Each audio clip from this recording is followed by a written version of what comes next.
North East. We now move to First Minister's questions. Question number 1, Joanne Lamont.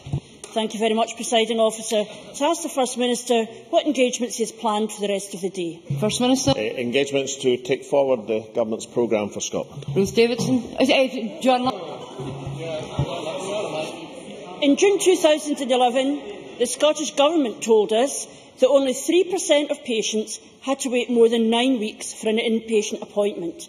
The truth wasn't 3%, the truth was 23%. Not 3 out of 100, but 1 out of 4 patients waiting. Why did the Scottish Government so mislead patients in need of hospital treatment this way? First Minister. The waiting lists have always had areas of social unavailability, medical unavailability. That's part and parcel. Well, I see some disgruntlement in the Labour benches. As you remember, one of the first acts of this Government was to abolish the availability status code under Labour. That represented 33% of the inpatient waiting list. So, presumably, at that time, the Labour Party thought there were reasons for it being 33%, and therefore Joanne Lamont must accept that the 23% figure, which I am quite happy to go into detail about, is by definition 10% less than the figure that was inherited from the Labour Party. Joanne Lamont. I do think the people of Scotland might expect the First Minister to take what I said a little more seriously. It is not good enough for him to come here week after week and his new defence is, it wasn't just me that did it. The fact is, these figures represent real people waiting for real help from the NHS. And your response is about something entirely different, which is a political game, which is not the key issue here. Because if the First Minister took his job seriously, he would know that in March 2010, the then Health Secretary, Nicola Sturgeon, said, no one is on a hidden waiting list. Even after we found out that NH Lothian were fiddling the figures, her replacement Alec Neil told this Parliament last December that the waiting times that are published by boards are reliable and accurate. The systems which Nicola Sturgeon and Alec Neil used to make those claims are now described by the Royal College of Nursing as inadequate for the job and letting patients down time and again. Isn't the truth that far from abolishing hidden waiting lists, Nicola Sturgeon, for her own political convenience, reinvented and reinforced them? First Minister. The figures of social unavailability are published, so by definition they can't be hidden. But Joanne Lamont says, published figures can't be hidden, but Joanne Lamont says I'm talking about two different things. No, it's exactly the same thing. The availability status code was a hidden waiting list because people were placed on that code. 33% of inpatient waiting lists were placed on that code and then had no patient guarantee in terms of their pathway through the health service. There are a variety of reasons why people won't have operations at a particular time.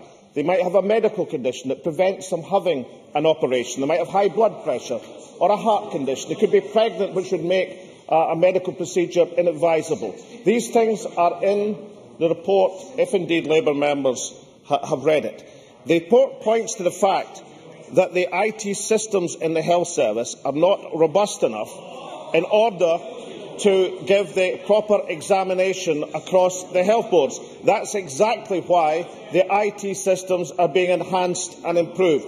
So it's not just a tale of two governments. It's a tale of changing a system which was clearly a hidden waiting list affecting 33% of patients. It's of constant improvement to try and get the IT systems into a position that we can have robust figures. And it's a position now of making the changes that are required so that patients around Scotland can have confidence in these figures. That seems to me a government which is actually facing the issues, as opposed to the position we inherited, where people were dumped on the availability status code and left there ad infinitum. Joanne Lamont. So the First Minister's first defence is there's nothing wrong. His second defence is a big bad computer did it and ran away. And then he says, however, we are changing things. If you don't understand what the problem is, I'm bemused about how you can work out what the changes are. So let me make it simple for the First Minister. In June 2011, Nicola Sturgeon was given a set of figures which said that only 3% of patients waited more than 9 weeks for hospital treatment, when the truth was 23%. At the same time, she was given figures which said that the number of people too busy to go to get the treatment they needed had tripled. She was told that 1 in 3 Scots on waiting lists said they were too busy to be cured. She knew what was happening. Did she not have the wit to notice that waiting lists were being falsified, or did they just simply suit her purpose? First Minister. Okay, let's have a look at why patients might not be able to have their operation in a timescale on a waiting list. Well, okay, let's point to page 30 of the report. Audit Scotland recognised the medical unavailability, quote, has remained fairly consistent around 6 to 8% over recent years.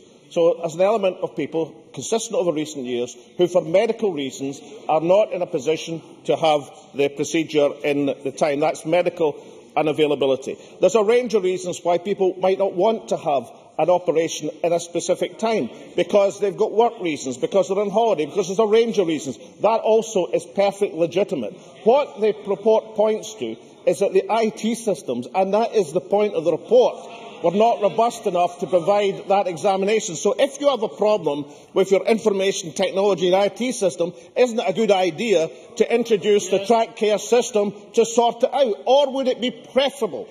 Would it be preferable just to leave it alone, as the Labour Party did, and not improve these things in the health service? There are areas in which you can point to, which are not about the particular social unavailability or medical unavailability. We know that 88% of patients are satisfied with the waiting times in the National Health Service. 88% isn't 100%. It means that the National Health Service is not perfect.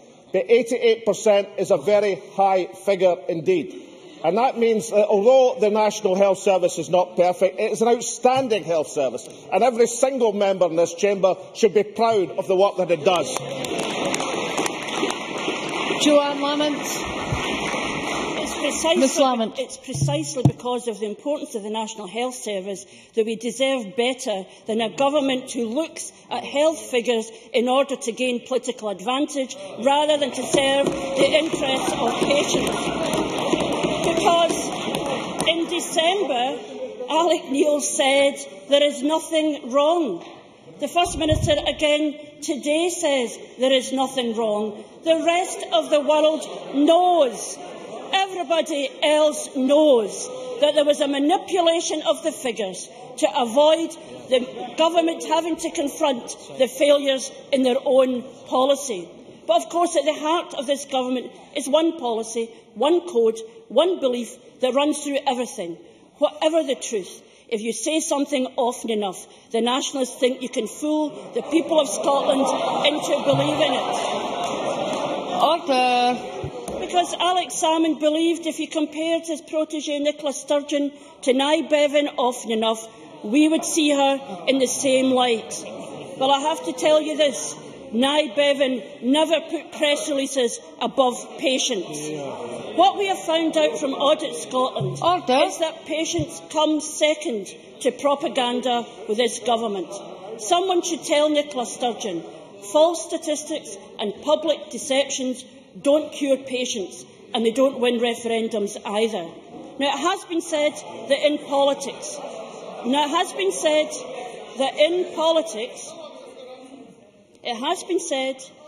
politics, there are two types of health ministers, failures and those who get out in time.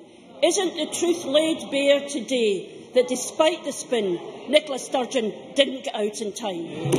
First Minister. Well, I was going to say there are three health ministers. There was Andy Kerr, who was trying to close accident and emergency wards before we sorted that out. But let's try and take the issue. Firstly, the Audit Scotland report examined 273,000 transactions. The internal audits around the Health Board a further 200,000. What the conclusion was, our sampling found a small number of instances in which unavailability calls were used inappropriately. A small number out of that vast number which was investigated. I've already pointed out the patient satisfaction with the health service and waiting times, which is... Well, Jackie Bailey says that doesn't matter. That is actually what matters, Ms Bailey. That is the point that matters.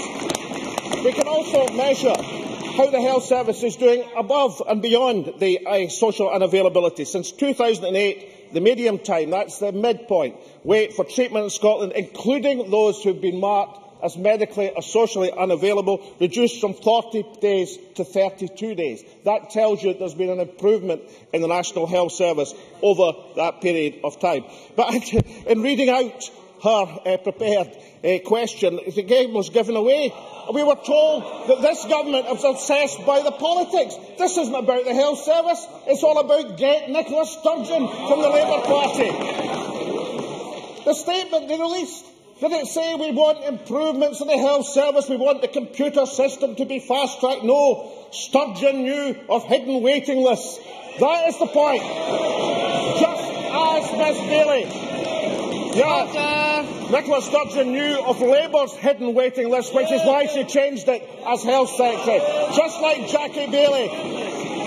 The response to being, what was it? The hospital-acquired infection, the superbug capital of Europe, until she found out the figures were 2006 when the Labour Party was in office. And the relevance of that is it typifies Labour's attitude to the National Health Service. Not about improving the service, not about being jointly proud of the greatest public service in our country, but basically demeaning for attacks politically on health secretaries. Coming to this chamber when they should be questioning the improvements that must take place, and then accusing the government. My goodness me, is the Labour leader not aware of the unintentional comedy in her question over the most serious issue of all, the National Health Service, which isn't without failings, isn't without faults, but is an outstanding health service of which every one of us should be proud.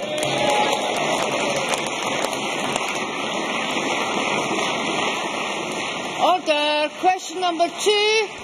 Question number two. Ruth Davidson.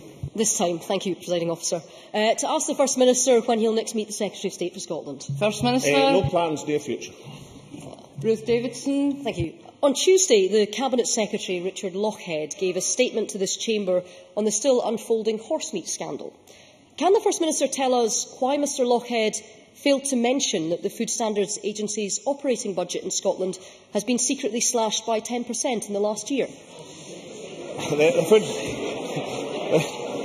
I think the general opinion, shared not by the government but I think across every commentator, that the decision of this government to leave key responsibilities with the Food Standards Agency, as opposed to take them directly into government, as was done south of the border, has actually resulted in us being in a better position. And if I could say to Ruth Davidson, we'll be in a better position yet as we publish our proposals to have a Scottish Food Standards Agency. Ruth Davidson. A minute ago it was a computer's fault, now it's Westminster's. But this First Minister's made quite a big play about how in Scotland none of the functions were moved to a Department of Government, none of the operations were moved elsewhere. So let's look at the timeline, because that makes this worse, not better. The government learned that there was a horsemeat in the food chain on the 14th of January. On the 7th of February, they published their spring budget revision, showing a £1.1 million smash and grab on food standards, 3 weeks into a food scandal. Not because any functions had been taken away from the Food Standards Agency. That is a direct assault on the work that the Food Standards Agency does in Scotland. So, did nobody notice? Did nobody think it might be a risky idea to take money out of the Food Standards Agency budget in the middle of a growing crisis? Surely, at this time more than any, it needs the full resources and tools to maintain public confidence in our food. So, can the First Minister explain the logic behind ripping £1 million out of this budget? First Minister.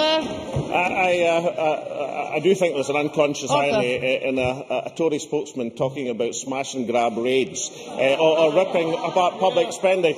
Every part of the public sector is under the most extreme pressure, bar the health service, which has been guaranteed the real terms revenue increase. Still under pressure, but guaranteed that increase. Given the cutbacks from the Tory government in Westminster, every part of the public sector is under pressure. But I don't think, Ruth Davidson, it was the decision, of course, to leave key functions with the Food Standard Agency, to have them separated from government, that is part of the better, not perfect, but better position that we have in Scotland in terms of facing up to the crisis. I don't accept, incidentally, that confidence in Scottish food in particular has been lowered by the events of the last few weeks. I think, as the Cabinet Secretary rightly said, I think there's a sea change in attitude in terms of people's demands, rightful demands, in terms of the sourcing and integrity of the product, and I think that will be good for the Scottish industry, which can match these high standards. But I hope that Ruth Davidson will join with the Government as we prepare a Food Standards Agency of Scotland, learning the lessons from the deficiencies which have been clearly shown over the last few weeks, learning the lessons about the dangers of taking out from an independent agency functions into government, and as work constructively with us to make sure that that new Scottish Food Standards Agency is the best it can possibly be.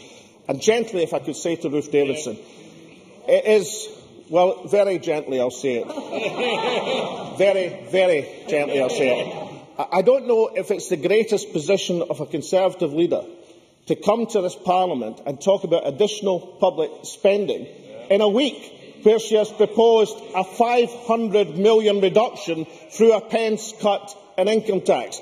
If the Conservative Party would just try and equate that calculation, it is difficult to ask for more public spending when your new core policy is to really smash and grab and slash it much further. I have a number of constituency questions and I want to get them in. Can I ask the three people I hope to get in to keep it as brief as possible, and if we could get a brief answer that would help. Alison Johnson.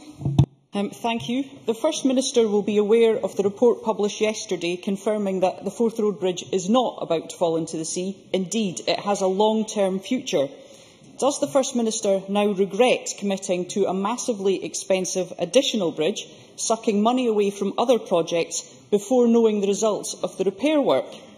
And what will stop this or a future government bringing ever more traffic and congestion to the Lothians by going back on the commitment to the existing bridge to be dedicated to public transport and avoiding an 8-lane motorway across the Forth? First Minister. Firstly, we'll maintain the commitment of which Alison Johnson spoke. I don't share her analysis of this. If we had maintained the current bridge, and that was the maintenance of the current bridge, then that in itself, not falling down, but just maintaining it, would have proposed and imposed huge economic costs on the Scottish economy, and that analysis was done. And one of the reasons that this Parliament, by massive majority, if I remember, decided to go ahead was it looked at that analysis. And it should really be quite good news that some of the remedial measures that have been taken over the last few years are having some effect. But as the report yesterday indicated, there is no guarantee that that can be consistently obtained in the future, which is why we're going to be in a hugely better position if we can do more rigorous maintenance or more full-scale maintenance of the current bridge in a situation where we have an alternative across the Forth and won't impose costs on the Scottish economy. So I don't share the analysis that Alison Johnson has, but I do say that the commitment that was made with regard to the use of the bridge will be maintained by this Government. Rhoda Grant. Thank you, Presiding Officer. The First Minister will be aware that the fishing and shooting rights in Raasay have been taken away from local crofters and sold to a shooting company in Ayrshire by the Scottish Government. The crofters have built the value of those rights over the years and invested the profits in their community, boosting the local economy. Does he agree with me that this flies in the face of the ethos of land reform, and will he take steps to overturn this decision immediately and return those rights where they rightly belong with the local community? First Minister. There are difficulties, as the member should know, in terms of upholding the Scottish public finance principles and the best value, and it's not necessarily within the discretion of ministers to overturn these, because these are things which you are bound by. But I heard the minister on the radio this morning addressing this subject and making sure that he could make an initiative which would allay some of the fears that had been expressed, and I'm sure we all support the Scottish Minister in doing that. Kenneth Gibson. I asked the First Minister whether, in light of the fatal accident in Fairlie on the 14th of February, he believes a fatal accident inquiry should take place, and will he ask Transport Scotland to bring forward a permanent traffic regulation order to restrict the movement of 44-tonne coal lorries through Fairlie and neighbouring communities? First Minister. This was a terrible incident, and our sympathies are with the family and friends of Miss Catherine Boner, who sadly lost her life in this tragic incident. Now, the member will understand that police investigations into the accident are ongoing, and in light of that, it would be inappropriate to comment on the particular circumstances that follow from that. However, officials from Transport Scotland will be meeting with the police, and our operating company for the South West will obtain more detailed information on the general public transport aspects of this incident. Once the investigations are concluded, I will be happy to report back to the constituency member. Question number 3. Will there any? The First Minister what issues will be discussed at the next meeting of the Cabinet. First Minister. Matters of importance to the people of Scotland. Will there any? On waiting times, what I'm astonished about is that the First Minister seems satisfied with 23%. Has he any regrets what he was telling us at the time when he put this press release out, bragging that they had got rid of the smoke and mirrors? Has he got any regrets? First Minister. Well, when there are individual instances, as there are, of patients who haven't been properly treated within the National Health Service, and both the Health Service and indeed ministers have apologised in these specific circumstances. The point I was making, that if you look at the integrity of the National Health Service, then we have an excellent first-class health service, which by any measurement is improving its efficiency and standards over recent years. And in the anxiety for the political come to and froing, we should not, as a Parliament and as a people, lose sight of how valuable and important and how wonderful that institution is. So yes, of course, it's not perfect. Yes, of course, there are demands and right demands for proper improvement in systems, but let's remember that the integrity of the system is an outstanding public health service. Political toing and froing, it was his government that issued 50 press releases bragging about his waiting times initiative. 50 press releases. He was telling us how good the system was, at the same time as thousands were being sent to the waiting times equivalent of Siberia. Has he got anything humble to say at all to these people? First Minister. The availability status code, that's what was abolished, could be described under a government, of course, which the Liberal Party were part of, if I can remind them. That was the health service equivalent of Siberia, because you lost all rights and waiting times within the system. The whole purpose of the new system that was introduced, the New Ways system, is you didn't lose these rights. The clock was reset and you still retained the rights within the health service. So I don't know, but perhaps it was a helpful question so as I could explain that point. But I do think it's a bit much to talk about the health service equivalent of Siberia, which was what the availability status code were when the Liberal Party were in power, and then to criticise a system which has the point of which patients keep their rights within the health service. And I'm sure that Willie Rennie, when he thinks about the matter, will recognise that there are proper reasons why people might not have a procedure in a set timescale, which is why, of course, the Audit Scotland key conclusion, our sampling of a vast number of patients found a small number of instances in which unavailability codes were used inappropriately. Now, given that was the finding of Audit Scotland, that tends to back up the fact that while improvements are necessary, both in style and in terms of the computer systems that back it up to give security, that this health service is performing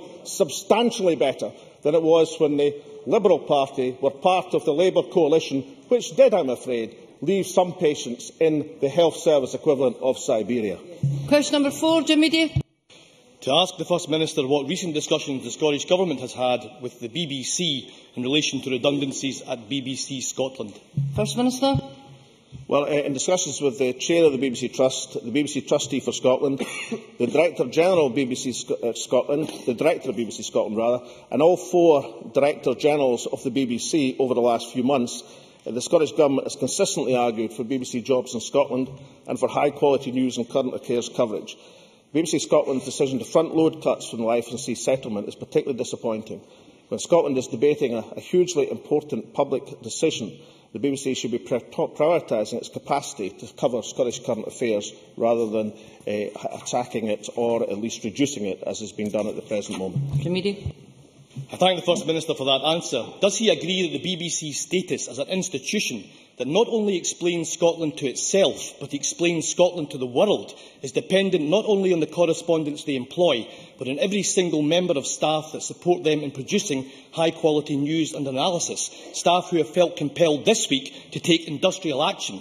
And is it now time to heed the call of the National Union of Journalists for a 6-month moratorium on these redundancies? First Minister. I think that is a positive proposal. I see with dismay that out of no fewer than 9 out of a total of 30 compulsory redundancies across the BBC are to be in Scotland, and that should tell us that there is huge disquiet among staff, not just about their individual future, but the collective ability of the BBC to serve Scotland. As a small example, and I'm not saying this will be the most dramatic loss to the Scottish population, I note that the politics show, as I understand it, next Sunday is not to be broadcast in Scotland. That's because the Westminster Parliament's in recess. Now, I accept that I don't think this is going to be devastating news for the vast majority of the Scottish population, but it should, I think, give some issue of reflection that surely we should accept our public service broadcaster to have the capability to cover the politics that are taking place and current affairs in Scotland and not have a programme because the Westminster Parliament is in recess. I think it does point to the lack of ability within BBC Scotland to do that under current resources, which surely is going to be made much more significantly challenging if these cutbacks go ahead. Question 5, Drew Smith. Ask the First Minister whether the Scottish Government plans to implement new measures to tackle child poverty. First Minister. Well, I think we should reflect that, according to the latest statistics available, child poverty is at its lowest level since devolution, 17%, down from 28% in 1999. However, I am sure there will be general agreement that that figure is still far too high, and we remain committed to tackling child poverty through early intervention and prevention. These, of course, was set out in the Child Poverty Strategy, that focus on maximising household incomes and improving children's life chances. Drew Smith. Can I thank the First Minister for his reply? Earlier this week, Professor Kate Pickett told members of the Health Committee that inequality is a human rights injustice and that it behoves all of us to shout about it all the time in order that solutions can be found. Professor Pickett argues that many different solutions do exist at every level, both in our communities and local authority areas, nationally and internationally. Dr John McKendrick of Glasgow Caledonian University is quoted in today's Evening Times saying the evidence is damning. Not only has progress in tackling child poverty ground to a halt, but current levels in Scotland are higher than they were in 2004-05. The projections are that our poverty share will worsen as we approach 2020. So, since we know that some of his flagship policies actually redistribute in the wrong way, extending inequality, will he acknowledge that there is a need to re-evaluate his approach? First Minister. I think Drew Smith should acknowledge two things. There are many policies of this government in terms of supporting family budget which do enhance the position in terms of protection against child poverty. I think, for example, of the policy on the living wage, which, compared with the minimum wage, has resulted in a 30% increase in people in that strata of wage over the period that this government has been in office. I think that is an example of the progressive policies pursued by this government. But, I have to say to Drew Smith the rather obvious, overwhelming point, which is made, incidentally, by every organisation and every report in this matter at the present moment. When we are on the brink of a real smash-and-grab raid, that is to say, a huge withdrawal from some of the poorest sections of our community, massive amounts of money, billions of pounds, over the next few years, by virtue of a Westminster government controlling the welfare system of this country. Is it not time that people like Drew Smith realised and recognised that people in this country will get an infinitely better deal from a progressive Parliament in Edinburgh than they would from a Tory coalition in London? Question number 6. Murdo Fraser. To ask the First Minister what strategies the Scottish Government has to combat obesity. First Minister. Well, it's a serious issue. It was a serious report this week. Of course, the strategy is laid out in terms of the Government's route map towards healthy weight, which has been laid out. There are many proposals in the report which require a substantial examination. Fraser. Can I thank the First Minister for his reply? Will he assure me that any Scottish Government approach to tackle rising levels of obesity will be based on the principle of personal responsibility, that he will not implement barmy proposals such as a punitive tax on fizzy drinks or chocolate bars, however eminent their advocates might be, and that he will help protect those of us who enjoy the odd can of juice or Mars bar from meddling nanny state policies? First Minister.